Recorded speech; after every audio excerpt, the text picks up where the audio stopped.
मित्रांनो, स्वागत आहे तुमचं माझ्या डिवाइन वास्तू टिप्स या चॅनलमध्ये।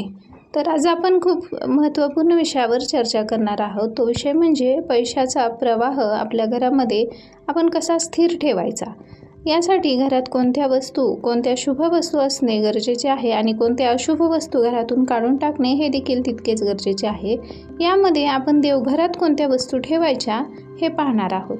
तर तुम्ही कधी लक्ष दिले आहे का? काही घरांमध्ये पैसा सतत येत राहतो, आनंद घरात सतत असतो आणि त्या घरात एक वेगळी सकारात्मक ऊर्जा जाणवते।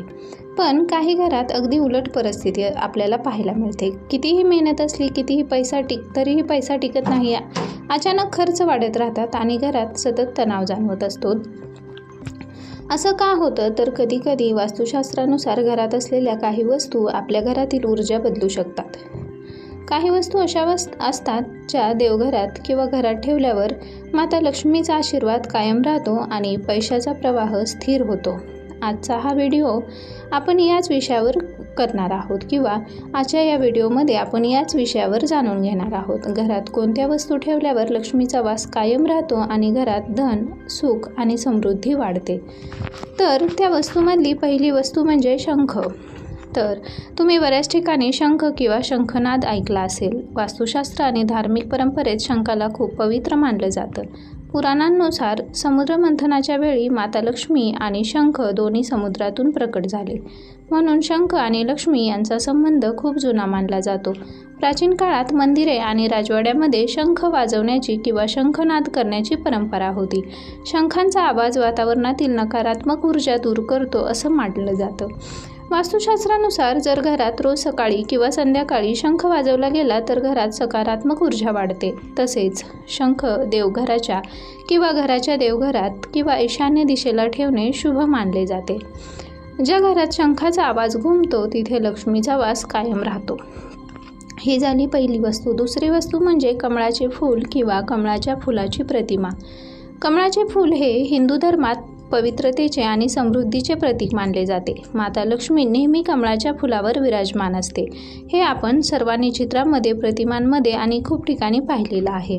कमळाची खास गोष्ट म्हणजे ते चिखलात उगवतं, पण तरीही स्वच्छ आणि सुंदर, पवित्र असतं। यामुळे कमळाला शुद्धता आणि सकारात्मकतेचे प्रतीक मानलं जातं। प्राचीन काळात राजवाड्यामध्ये आणि मंदिरांमध्ये कमळाचे चिन्ह कोरलेले असायचे किंवा आपल्याला अजून देखील पाहायला मिळतात।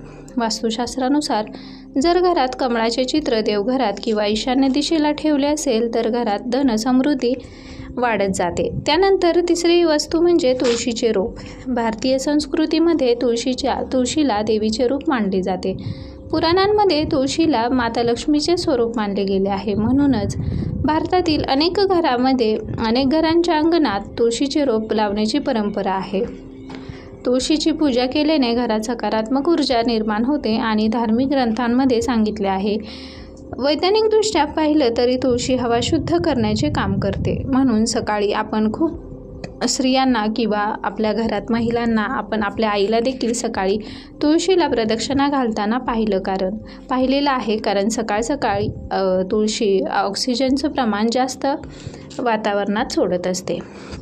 म्हणून ज्या घरात तुळशी असते त्या घरात वातावरण शुद्ध आणि शांत असतं।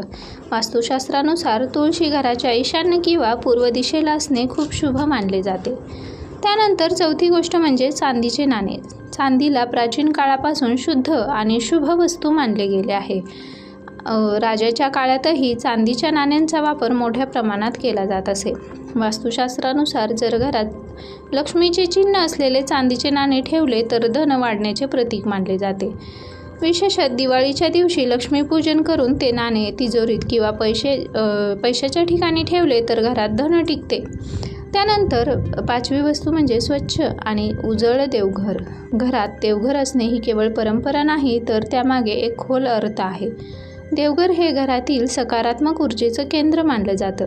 जर देवघर स्वच्छ, प्रकाशमान आणि व्यवस्थित असेल तर त्या घरात सकारात्मक कंपनं वाढतात। प्राचीन काळातही मंदिरांमध्ये स्वच्छता आणि दिव्यांचा प्रकाश याला खूप महत्त्व दिलं जात होतं। वास्तुशास्त्रानुसार जिथे स्वच्छता आणि श्रद्धा असते तिथे लक्ष्मीचा वास कायम राहत असतो। त्यानंतर देवघरासाठी मी अजून एक विशेष पॉईंट तुम्हाला सांगेल की देवघर कधीही काळ्या रंगाचं नसावं। ते नेहमी लाल, चॉकलेटी किंवा लाकडाचा कलर आपण म्हणतो असा असावं. त्यानंतर म्हणूनच जर तुम्हाला घरात पैसा टिकावा, घरात सुखशांती आणि समृद्धी वाढावी असं वाटत असेल तर या छोट्या पण महत्त्वाच्या गोष्टी नक्की लक्षात ठेवा. कारण वास्तुशास्त्रानुसार कधीकधी घरातल्या छोट्या वस्तूही आपलं नशीब बदलू शकतात आणि ह्या छोट्या वस्तूमध्ये खरं तर आपलं नशीब बदलायची ताकदही असते. जर तुम्हाला अशाच वास्तू आणि आध्यात्मिक माहितीसाठी व्हिडिओ आवडत असतील तर व्हिडिओला लाईक करा, चॅनलला सबस्क्राईब करायला विसरू नका. धन्यवाद.